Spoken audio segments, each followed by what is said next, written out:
Bonjour! Aujourd'hui, je vous propose un petit tour dans ma bibliothèque, donc dans mon coin lecture. Il se trouve dans la même pièce que mon atelier, donc l'endroit où je travaille, juste à côté de mes bureaux. Alors, ce coin lecture est composé de deux bibliothèques que je distingue bien, car la première est plutôt composée de livres petit format, donc format poche, et surtout avec des romans, des essais. Alors que la deuxième bibliothèque est principalement composée de grands livres, surtout avec des images, comme des albums jeunesse ou des livres d'art. Et c'est surtout de cette deuxième bibliothèque dont je vais vous parler. C'est parti!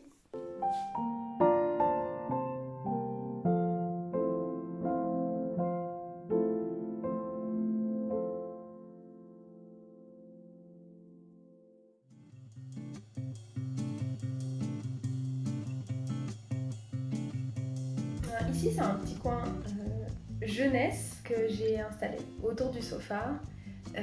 Donc ici, il y a un cadre qui m'a été offert par Maëlle. Et puis là, une petite étagère que j'avais trouvée à Emmaüs et que j'aime bien remplir de livres dont je trouve les couvertures très jolies pour les valoriser. Donc celui-là date des années 50 et je l'ai trouvé au Cabaret du Chat.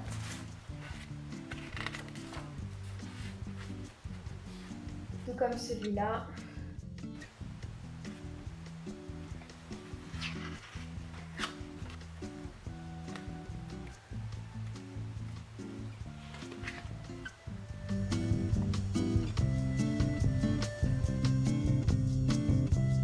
Voici la deuxième bibliothèque.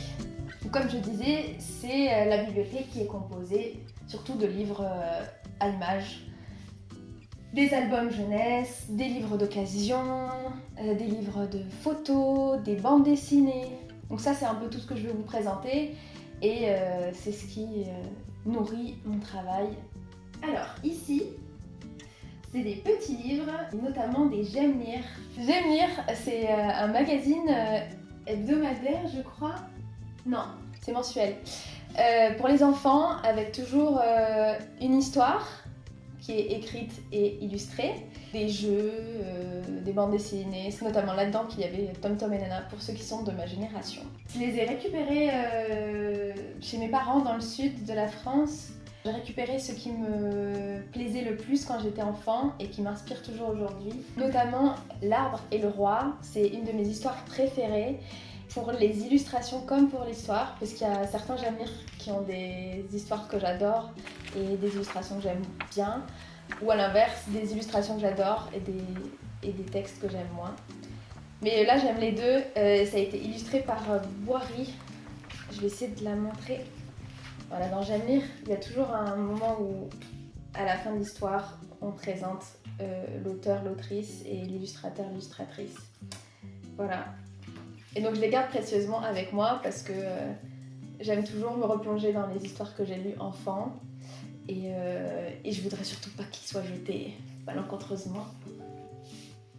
Ici, on a aussi Blanche-Neige. Bon, c'est une histoire qui a été contée, racontée et illustrée maintes et maintes fois. Mais pour celui-ci, je l'ai trouvé chez un bouquiniste de Strasbourg.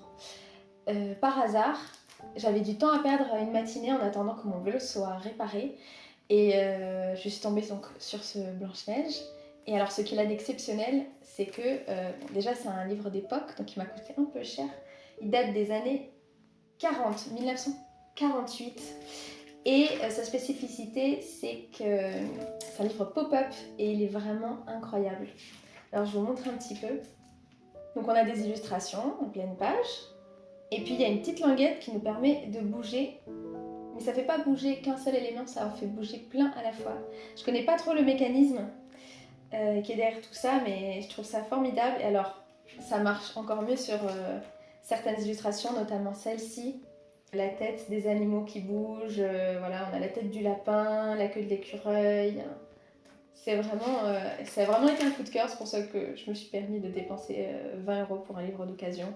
Parce qu'il est vraiment beau et assez exceptionnel à mes yeux.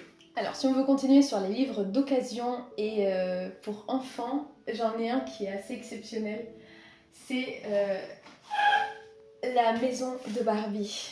Alors, on n'est plus dans les années 40, mais dans les années 70. Celui-là, c'est 77, pour être précise. Et je l'adore parce que vraiment, déjà un livre qui raconte la vie de Barbie, déjà un jouet, et puis on est dans les années 70, donc tout dedans est magnifique et coloré avec plein de fleurs, donc comme j'adore. Voilà, on le voit sur les vêtements, on le voit dans la décoration, le mobilier. C'est vraiment hyper inspirant pour moi de regarder tout ça.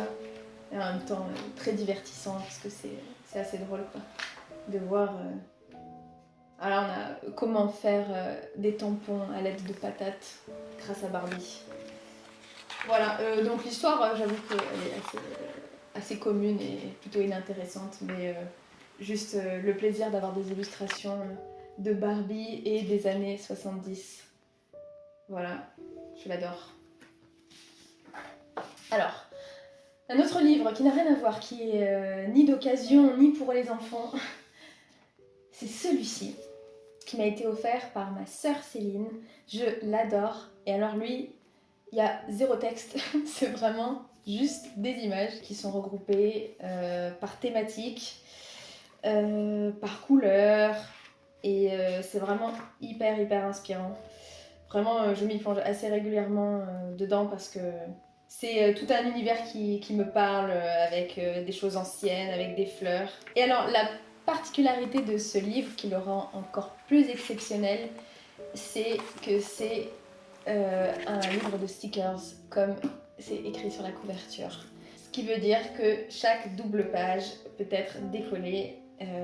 Parfois c'est des grands stickers, parfois c'est des petits stickers individuels.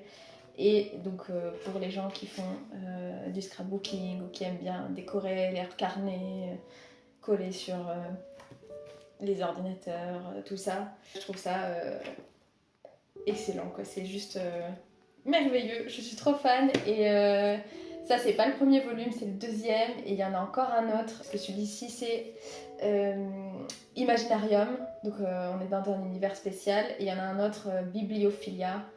Voilà, c'est le genre de bouquin que j'adore. Alors c'est pas un livre avec du texte, des mots, c'est vraiment juste une collection de stickers, mais j'adore.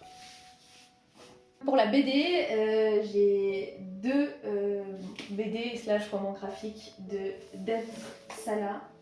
Et je suis tellement fan du travail de David Sala, c'est juste incroyable. C'est des grands formats et heureusement parce que c'est magnifique, ça mérite d'être en si grand format pour pouvoir apprécier le détail de chaque case. Donc il raconte une histoire qui a lieu dans les années 70, c'est son enfance à lui. Et il y a énormément de motifs, de décors, et il y a toute une partie qui raconte le passé de son grand-père. Et cette partie-là, elle est dans une direction artistique tout à fait différente, avec des images assez violentes, mais des couleurs ultra vives, comme ici. Vous voyez, on a du rose fluo, du jaune. Et l'histoire, la façon dont c'est raconté et graphiquement comment c'est retranscrit, je suis juste bouche bée / émerveillée. Et si l'histoire n'était pas aussi dure, je le lirais plus souvent. Mais voilà, je recommande, c'est Le poids des héros de David Sala. Et on termine sur un livre d'art que j'ai reçu à Noël. C'est Artypo, et c'est donc un livre qui s'intéresse à la typographie depuis la naissance de l'imprimerie à nos jours. Ouais, il est super lourd. Dans les grandes lignes, toutes les polices de caractères qui ont pu exister et dans quel contexte elles ont été utilisées.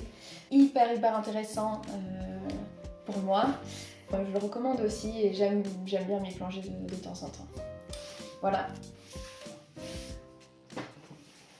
Voilà, j'espère que ce petit tour vous aura plu. C'était vraiment un aperçu de ce que je peux trouver et ce qui peut m'inspirer. Et j'espère prochainement vous présenter un peu plus en détail les livres que j'apprécie et qui m'inspirent, plutôt par catégorie Par exemple, les livres qui parlent de plantes et qui m'inspirent le plus dans ma bibliothèque, ou alors tous mes livres d'occasion préférés, ou mes livres jeunesse préférés. Voilà, à très vite!